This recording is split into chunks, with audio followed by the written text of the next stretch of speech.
दोस्तों, आज एक मिलते हैं नए वीडियो में। और इस वीडियो में आपको हम हिंदी कक्षा 10 या 12 का हिंदी का जो है पद पद से आपको हम यहाँ पे कुछ जो है रचना का नाम और रचयिता यानी कि उसके जो है लिखने वाले कौन है, कवि कौन है, ये हम बताने जा रहे हैं। आप इसको याद कर लेंगे तो आपको बहुविकल्पी प्रश्न को हल करने में, उसको जो है OMR शीट भरने में आसानी रहेगी। और यही सब प्रश्न जो है एग्जाम में आने वाला है, आप उसको याद कर लीजिए। इसको याद करने के लिए पहले यहाँ हम लोग बनाएंगे रचना, फिर यहाँ लिखेंगे लोग रचयिता। और हिंदी में इससे पहले भी हम बहुत सारे जो है जीवन पद से या इसी तरह का जो है प्रश्न यहाँ पे हम लिखवा चुके हैं। आप मेरे पिछले वीडियो में जाकर देख सकते हैं। तो यहाँ देखते हैं, पहले यहाँ लिखेंगे हम लोग रचना में हमीर रासो। इसको लिखने वाले कौन है, तो शारगंध जो है वो इनको लिखने वाले हैं। फिर आगे यहाँ लिखेंगे पृथ्वीराज रासो, रचना में रहेगा पृथ्वीराज रासो। इनके जो लिखने वाले हैं चंद बरदाई। चंद बरदाई लेखक का नाम है, कवि का नाम है, उन्होंने इसको लिखा हुआ है। आगे फिर यहाँ लिखेंगे, यहाँ पे रचना में मधुमालती और रचयिता में हो जाएगा मंझन। फिर आगे यहाँ लिखेंगे रूप मंजरी, रचयिता में हो जाएगा हम लोग का नंद दास। फिर यहाँ हमको लिखना है आगे इंद्रावती, रचना में रहेगा इंद्रावती, रचयिता का नाम लिखेंगे यहाँ पे हम लोग नूर मोहम्मद। आगे फिर यहाँ लिखेंगे बीजक, और इसमें जो है रचयिता है हम लोग का कबीर दास। फिर यहाँ पद्मावत मलिक मोहम्मद जायसी, अखरावट मलिक मोहम्मद जायसी, आखिरी कलाम मलिक मोहम्मद जायसी। मतलब मलिक मोहम्मद जायसी के बारे में आपको जो है अच्छे से याद करके जाना है। फिर आगे यहाँ पे लिखा है रचना में नरसिंह का मायरा मीराबाई लिखा है, राग गोविंद मीराबाई ने लिखा है, गीत गोविंद की टीका मीराबाई, राग सोरठ के पद मीराबाई। मीराबाई को भी आपको अच्छे से याद करके जाना है। फिर आगे यहाँ लिखेंगे रहीम सतसई, रहीम ने लिखा है, श्रृंगार सतसई रहीम ने लिखा है, रहीम रत्नावली रहीम ने लिखा है, बरवय नायिका भेद रहीम ने लिखा है। यानी कि आपको रहीम के बारे में भी आपको बहुत ही अच्छे से याद करके जाना है। फिर आगे यहाँ पे लिखेंगे रचना में रामचंद्रिका, रचयिता हो जाएगा केशव दास, रसिक प्रिया ये भी हो जाएगा केशव दास। फिर आगे यहाँ पे नखशिख केशव दास, कवि प्रिया ये हम लोग केशव दास, यानी केशव दास के बारे में आपको याद करके जाना है। फिर आगे लिखेंगे यहाँ पे रचना में ललित ललाम, ये हम लोग के जो मतीराम ने लिखा है, रचयिता में नाम हो जाएगा मतीराम। फिर आगे देखेंगे गंगा लहरी, रचना में गंगा लहरी, इसको लिखने वाले पद्माकर हैं, तो याद करके जाना है। फिर आगे यहाँ लिखेंगे प्रेम फुलवारी भारतेंदु हरिश्चंद्र जी का लिखा हुआ है, सतसई श्रृंगार भारतेंदु हरिश्चंद्र जी का लिखा हुआ है। फिर आगे यहाँ लिखेंगे प्रेम पलाप, ये भी भारतेंदु हरिश्चंद्र जी का लिखा हुआ है, प्रेम मालिका भारतेंदु हरिश्चंद्र, प्रेमाश्रु वर्णन भारतेंदु हरिश्चंद्र, प्रेम तरंग भारतेंदु हरिश्चंद्र। यानी भारतेंदु हरिश्चंद्र के बारे में भी आपको अच्छे से याद करके जाना है। फिर आगे यहाँ लिखेंगे कश्मीर सुषमा श्रीधर पाठक जी का है।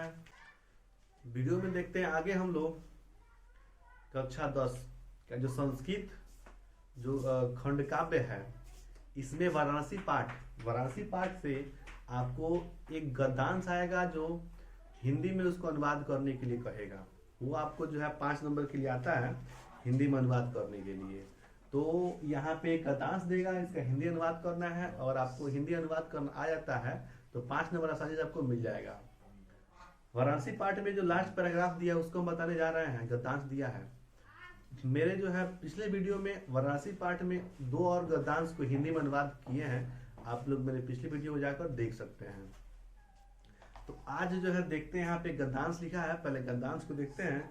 लिखा है कि इयम नगरी विविध धर्मयाम संगम स्थली, महात्मा बुद्ध तीर्थंकरम पार्श्वनाथ शंकराचार्य कबीरः गोस्वामी तुलसीदास अने च बहव महात्मान अत्रागत्य स्वयान विचरान प्रासारयन् न केवल दर्शने साहित्ये धर्मे अपितु कला क्षेत्रपि इयं नगरी विविधानां कलायां शिल्पनाच कृते लोके विश्रुता अत्रता कौशेयशाटिका देशे देशे सर्वत्र स्पृहन्ति अत्रता प्रस्तरमूर्तः प्रथिता इयं निजां प्राचीन परंपराम इदानीमपि परिपालयति।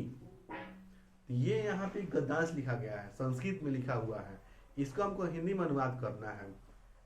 तो हिंदी में अनुवाद करने के लिए देखिए ये गद्यांश जो है 2013, 15, 17, 18, 19 और 22 में ये गद्यांश आया है। इस गद्यांश को हिंदी में अनुवाद करके आपको जाना है और ये गारंटी है कि एग्जाम में आने वाला है। तो आप इसको जो है हिंदी में अनुवाद करके जाएंगे। तो पहले इसको लिखेंगे, यहाँ लिखेंगे हेडिंग पहले संदर्भ। संदर्भ का मतलब होता है किस पाठ से लिया गया है। तो इसको लिखेंगे संदर्भ में प्रस्तुत गद्यांश हमारी पाठ्य पुस्तक हिंदी के संस्कृत खंड के वाराणसी पाठ से लिया गया है। ये हम लोग का जो है संदर्भ हो जाएगा। अगला हेडिंग लिखना है यहाँ पे प्रसंग। प्रसंग का मतलब इस जो है गद्यांश में किसके बारे में बात किया जा रहा है।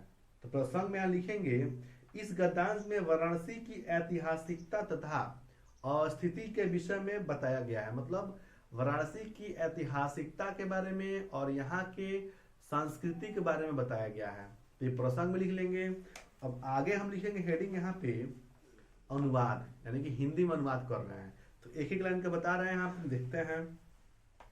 पहले लिखा है यहाँ पे इयम नगरी विविधयाम संगम स्थली।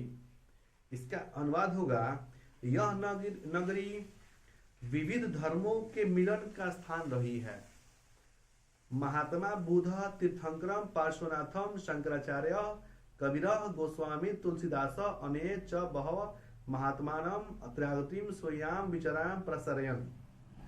इसका जो है अनुवाद होगा महात्मा बुद्ध, तीर्थंकर पार्श्वनाथ, शंकराचार्य, कबीर, गोस्वामी तुलसीदास और बहुत से महात्माओं ने यहाँ आकर अपने विचारों को फैलाया, अर्थात अपने विचारों का प्रसार किया। ये इसका जो है अनुवाद होगा। आगे देखते हैं न केवलम दर्शन साहित्य धर्मे अपितु कला क्षेत्रम इयम नगरी विविधनायाम कलायाम शिल्पनाच्याम कृते लोके विश्रुता। इसका अर्थ होगा न केवल दर्शन साहित्य और धर्म में ही नहीं अपितु कला के क्षेत्र में भी यह नगरी विविध कलाओं और शिल्पों के लिए संसार में प्रसिद्ध है। तो इसका अनुवाद हो जाएगा। आगे हम देखते हैं, लिखा है अत्रत्या कौशेयशाटिका देशे देशे सर्वत्र स्पृहन्ते। तो इसका अर्थ होगा यहाँ की रेशमी साड़ियां देश विदेश में सभी जगह पसंद की जाती हैं। आगे इयम निंजाम प्राचीन परंपरायाम इदानीमपि परिपालयति। इसका होगा यहाँ की पत्थर की मूर्तियां प्रसिद्ध है, यह अपनी प्राचीन परंपरा का इस समय में भी पालन कर रही है। ये इसका हिंदी अनुवाद हो गया। और इस हिंदी अनुवाद को आपको करना आ जाता है, यानी हिंदी में अनुवाद कर लेते हैं तो आपको जो है परीक्षा में 5 नंबर से कोई रोक नहीं सकता है। और पाठ वाराणसी पाठ से जो है हिंदी में अनुवाद करने के लिए गद्यांश जरूर आता है। आप लोग वाराणसी पाठ को अच्छे से याद करके जाइएगा।